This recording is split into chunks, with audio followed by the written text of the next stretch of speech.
आज की बातचीत की शुरुआत एक रोजमर्रा के नज़ारे से करते हैं।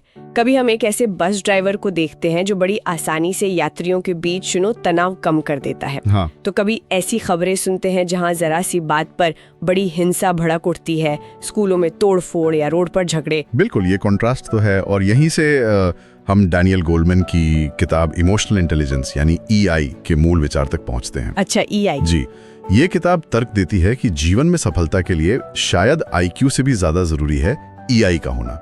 ये समझाती है कि कैसे हमारी भावनाएं कभी-कभी हमारे तर्क पर हावी हो जाती हैं। तो आज हम इसी किताब के जरिए भावनात्मक बुद्धिमत्ता की इस दुनिया को समझने की कोशिश करेंगे, जानेंगे कि ये क्या है और क्यों इतनी मायने रखती है। हाँ बिल्कुल, देखिए किताब की शुरुआत इस विचार से होती है कि हमारे पास दो तरह के मन हैं, एक सोचने वाला तर्कसंगत मन और दूसरा महसूस करने वाला भावनात्मक मन। दो मन, ओके। आमतौर पर ये मिलकर काम करते हैं, लेकिन जब भावनाएं तेज होती हैं तो भावनात्मक मन नियंत्रण अपने हाथ में ले सकता है। अच्छा, क्या यही वो चीज है जिसे किताब में इमोशनल हाईजैकिंग कहा गया है, जब भावनाएं इतनी तेज हो जाती हैं कि सोचने समझने की क्षमता कम हो जाती है? हाँ बिल्कुल वही।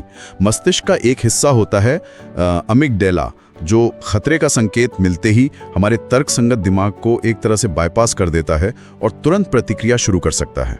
ओहो। इससे लेडू ने एक तरह का न्यूरल शॉर्टकट बताया है, मतलब दिमाग का एक तेज रास्ता। यही वजह है कि कभी-कभी लोग घबराहट या गुस्से में ऐसा कुछ कर बैठते हैं जो वो सामान्य हालात में कभी नहीं करते। और ये हमें उस बात पर वापस लाता है कि एकेडमिक होशियारी या IQ हमेशा सफलता की गारंटी क्यों नहीं है। कई बार बहुत पढ़े लिखे लोग भी जीवन में संघर्ष करते दिखते हैं। सही कहा, बिल्कुल। इसीलिए गोलमैन भावनात्मक बुद्धिमत्ता के कुछ खास कौशलों पर जोर देते हैं।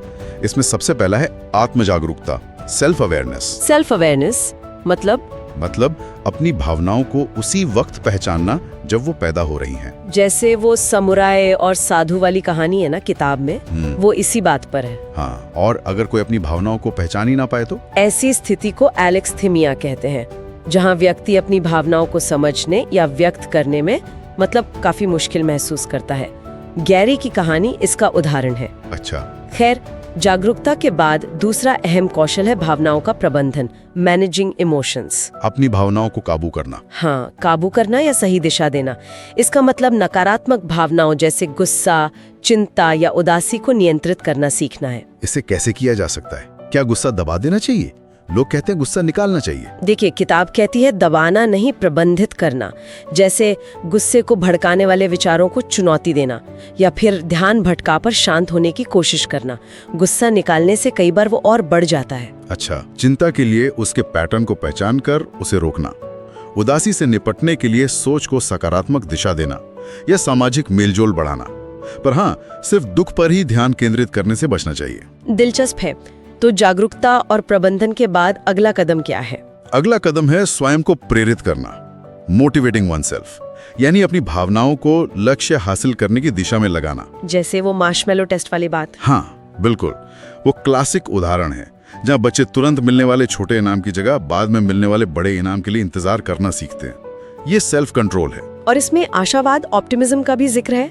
जी हाँ, सेलिगमैन का शोध यही दिखाता है कि आशावादी लोग मुश्किलों से बेहतर निपटते हैं, और फ्लो की अवस्था यानी किसी काम में पूरी तरह डूब जाना, वो भी इसी का हिस्सा है। ठीक है। इसके बाद सहानुभूति यानी एम्पैथी का जिक्र आता है, दूसरों की भावनाओं को समझना। दूसरों के एहसास को महसूस करना, खासकर उनके नॉन वर्बल क्यूज मतलब अशाब्दिक संकेतों से। ये गहरे रिश्तों और नैतिक व्यवहार की नींव है। जॉन डन का वो कोटेशन है ना। हाँ। मनोरोगियों, साइकोपैथ्स में अक्सर इसी की कमी पाई जाती है। और आखिरी कौशल है रिश्तों को संभालना, हैंडलिंग रिलेशनशिप्स। इसमें क्या शामिल है? इसमें अपनी भावनाओं को प्रभावी ढंग से व्यक्त करना शामिल है, जिसे डिस्प्ले रूल्स कहते हैं, मतलब समाज में भावनाएं दिखाने के तौर तरीके। अच्छा। साथ ही दूसरों के साथ भावनात्मक तालमेल बिठाना, इमोशनल सिंक्रोनी, और झगड़ों को रचनात्मक तरीके से सुलझाना। जैसे गॉटमैन का शोध बताता है कि सफल शादियों में लोग आलोचना और डिफेंसिव होने से बचते हैं। ये सारे कौशल सुनने में तो बहुत प्रैक्टिकल लगते हैं। क्या ये सच में जीवन में, जैसे काम की जगह पर या सेहत पर, असर डालते हैं? बिल्कुल।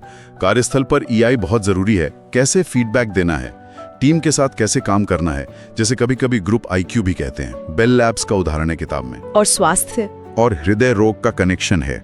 वहीं दूसरी तरफ अच्छा सोशल सपोर्ट, फायदेमंद होता है। और क्या ये कौशल बचपन से ही विकसित होते हैं या बाद में सीखे जा सकते हैं? बचपन एक बहुत महत्वपूर्ण खिड़की है EI के विकास के लिए। पेरेंटिंग का तरीका बहुत मायने रखता है। अच्छा। हाँ, कि माता पिता बच्चों की भावनाओं को कैसे हैंडल करते हैं। लेकिन अच्छी बात यह है कि ये बाद में भी सीखे और सुधारे जा सकते हैं। स्वभाव जन्मजात हो सकता है, पर अनुभव उसे बदल सकता है। जैसे वो शर्मीले बच्चों वाली रिसर्च। हाँ, कैगन की रिसर्च। और इसीलिए अब कई स्कूल भावनात्मक साक्षरता, इमोशनल लिटरेसी के कार्यक्रम चला रहे हैं। तो ये अच्छी खबर है कि इसे सीखा जा सकता है। बिल्कुल, यही किताब का सबसे महत्वपूर्ण संदेश है शायद, कि ये कौशल सीखे जा सकते हैं, सुधारे जा सकते हैं। ये कोई फिक्स्ड चीज नहीं है। तो संक्षेप में कहें तो भावनात्मक बुद्धिमत्ता सिर्फ भावनाओं को महसूस करना नहीं, बल्कि उन्हें समझना, प्रबंधित करना और उनका सही इस्तेमाल करना है। रिश्तों में, काम में, सेहत में, हर जगह। जी, और EI को विकसित करना सिर्फ व्यक्तिगत फायदे की बात नहीं है। ये एक ज्यादा समझदार, ज्यादा करुणामय समाज बनाने की दिशा में भी एक कदम है। ये वाकई एक बहुत पॉजिटिव बात है। शायद यही वो समझ है जो हमें शुरुआत वाले विरोधाभास को समझने में मदद करती है, वो बस ड्राइवर और वो हिंसा वाले मामले। हाँ, कहीं ना कहीं जुड़ता है। तो सोचने वाली बात ये हो सकती है कि हम सब अपने रोजमर्रा के जीवन में इन भावनात्मक कौशलों को और बेहतर कैसे बना सकते हैं।